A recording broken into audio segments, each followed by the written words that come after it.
According to Jason, today I'm in Yokohama and I'm here to meet up with a very special guest for some amazing ramen.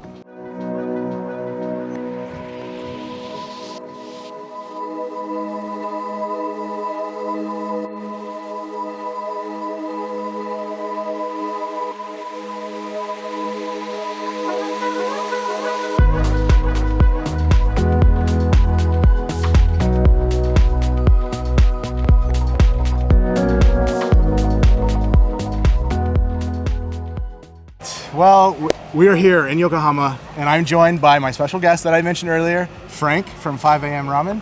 Frank, thank you so much for meeting up with me today. Likewise, thanks for coming all the way down to Yokohama. Quite the journey to get here. My pleasure, my pleasure. And I know, so you have a YouTube channel, and you also have a website, 5am Ramen. And for those of you who may not know who Frank is, Frank, would you please just give us a little intro to yourself and sure. Your site? No, absolutely. Frank grew up on ramen. I eat a ton of ramen. 5am Ramen, as Jason mentioned, is how you can find me, whether that's on social media, 5amramen.com as well. I'm happy to say I eat ramen for a living, and that's, of course, what we've done today. Yeah, I'm very jealous that you get to eat ramen for a living. That's the best job in the world. Yeah, I agree with you on that. And so his website, it not only has a lot of useful information on ramen, but you can also order curated packs of Japanese instant ramen. Now in the US, every time I tell my friends, I'm like, man, I had this amazing instant ramen, they all kind of look at me with bewilderment because they think of like top ramen, like that cheap stuff you get at Costco or something like that. But there's actually like amazing quality instant noodles here. Absolutely. So if you want to try some, head over to 5amramen.com and you can get curated sets of different types of instant ramen. And if you're coming over to Japan and you want to do a ramen tour, you help guide those as well, right? Absolutely. So yeah, instantramen.jp. Thanks. Yeah. I feel like I'm just plugging. We'll put big letters on here, like all the different. Of course. But quickly, yeah, instantramen.jp is where you can find the instant ramen. 5amramen.com will take you to there as well, and then TokyoRamenTours.com will be for the ramen tours themselves. So no, thank you. Yeah, thank you for the plug. Yeah, you have like an amazing, extensive knowledge about ramen, and you know all the best spots. So if you need anything ramen, Frank is your guy. For sure. Thank you. All right, so we just had our first bowl at, the name of the restaurant was? Trick. And so the kanji, or the Chinese characters, are toriku in Japanese. Like that's not, the combination of the characters phonetically becomes like toriku, but it's not like a common, combination for the characters. So the first character for is chicken, so yeah, trick or toriku. Chicken forward ramen. Okay, and I know they have a couple different styles. They have shoyu, shio. Shoyu is soy sauce, shio is salt. And then they had a third that also has seafood. Right, so what we had, which we'll get to I'm sure in a second, was the shoyu and then also the shio. Those are both, Stephanie, maybe we'll jump over here. Yeah.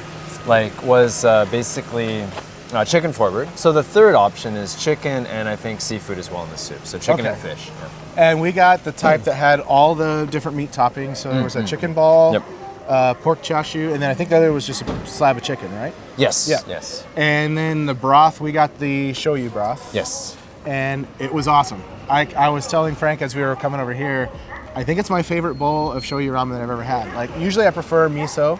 That's my favorite. Miso's and great. Tantan men is like also my favorite. But this was actually really good. The broth was super clean. It was very refreshing. Had a nice chicken flavor. The soy sauce wasn't like too strong. And then all the meat toppings were amazing. They were so good. And the staff was super, super friendly. Always makes a difference. Which, yes, because sometimes, it's kind of like you feel like you're just a part of like a factory. It's like in and out, and they don't really talk to you or anything like that. No.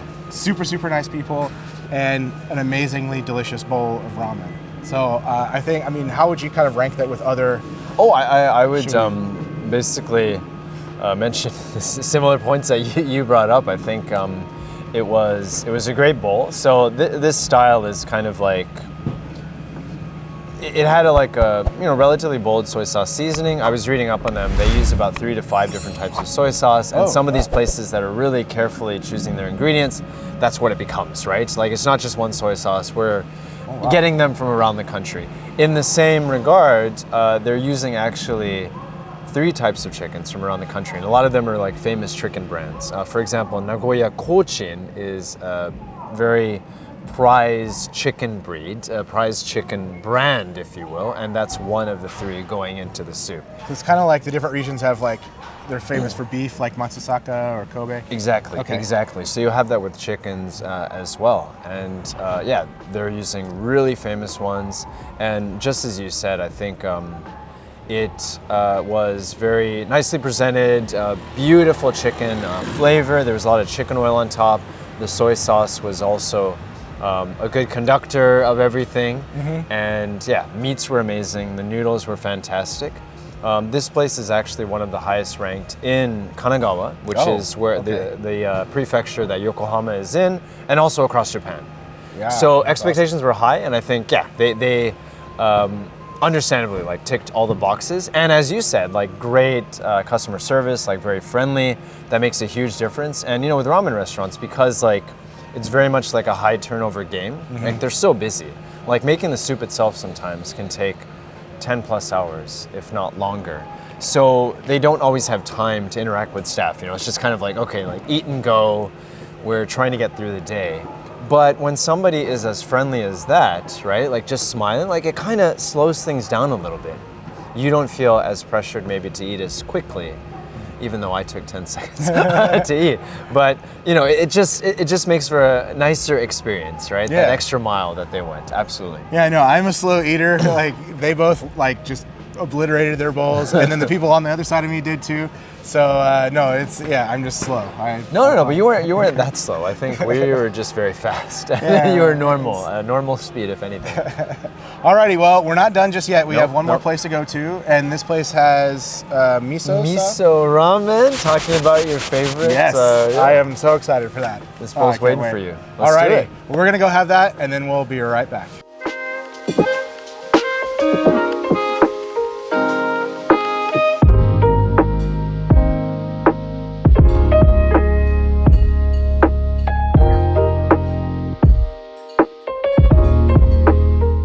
All right, so we just finished up round 2, and what was the name of this place? So Taiko. Taiko. Yeah. And they served the miso style, and we got, but they also had shio and shoyu, I think, as well, right? Yeah, they had shoyu, shio. They had like a limited time fish-based bowl, but miso definitely the shining star on the menu. Yeah, that's their like recommended dish, right? So we all got the miso. You went with the one that had the egg as well, right? So egg and extra meat toppings. Oh, egg and extra meat. Okay, yeah.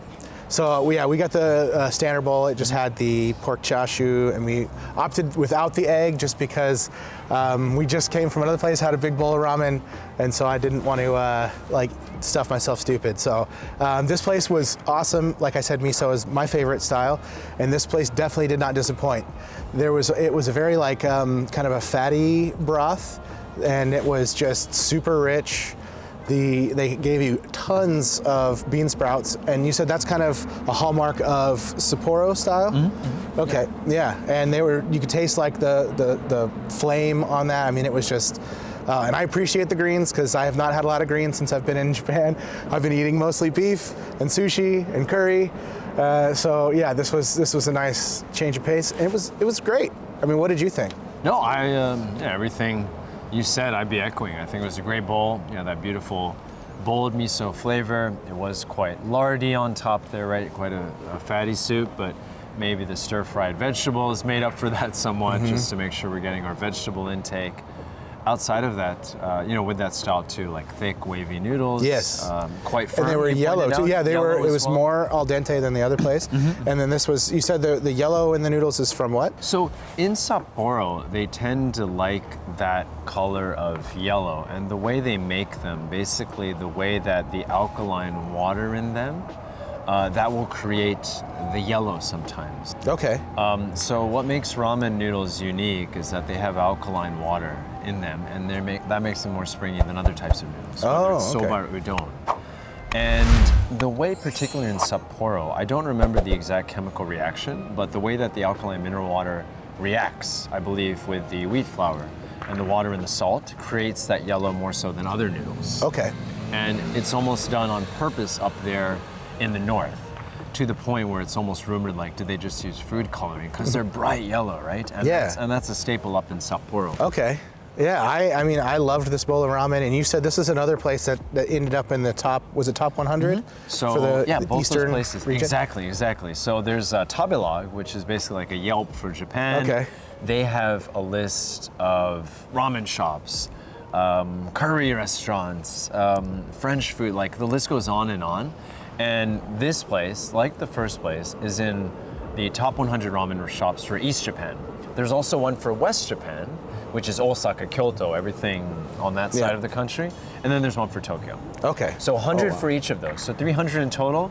This and the previous place, top 100 in East Japan, which Yokohama Kanagawa is part of. That's still really impressive because you think there's got to be thousands of ramen restaurants across Japan, right? It's insane. So to be in the top 100 is like, it takes a lot. Yeah. And they've consistently done it. I believe recently too, they're still on that list. That's awesome. Well, I mean, if you are able to make it out here, I know it's a little bit of a hike from Tokyo, but actually, I mean, it's a pretty straight shot. It's really easy to get to from the subway stations. So 100% recommend both these places. I'll put links down in the description below where you can find these. And Frank, again, you're a legend, man. Thank you so much for joining. I'm just a ramen eater. I really appreciate it. You've imparted lots of knowledge onto me, and so this is great. This has been a really good experience, and I'll put links to all your socials and to the website down below, so definitely go give him a follow. And if you are coming to Japan, I definitely recommend booking a ramen tour with him because you will not be disappointed. Frank, is there any last parting words of wisdom you'd like to share with everybody? No, in the same regard, it's been a pleasure. Thanks for having me on the channel to begin with. Glad we were able to have very delicious but very different bowls of ramen as well. And branching off what you said, it is more of a hike if you're coming from somewhere in Tokyo, especially in northern Tokyo, for example. But once you're down here, there's a lot of great things to see in Yokohama. So, we haven't exactly highlighted that with our recaps, random side streets and parks, but Yokohama is a beautiful city. It is. Japan's second largest, actually, and there's a ton to see down here. So if you make it a ramen and sightseeing day, it could be worth I mean, there's also a ramen museum here as well, right? Exactly. So, I mean, while you're here, you might as well hit that up. You can learn a lot about the history of ramen and try a whole bunch of different styles of ramen too. Absolutely. All right, well, that's going to bring us to the end of this video. If you enjoyed yourself, please make sure you hit the like button, make sure you're subscribed, and hit the bell notification so as soon as new videos pop up, you'll be the first to find out about it. Thank you so much for sticking around to the end, and until next time, stay curious.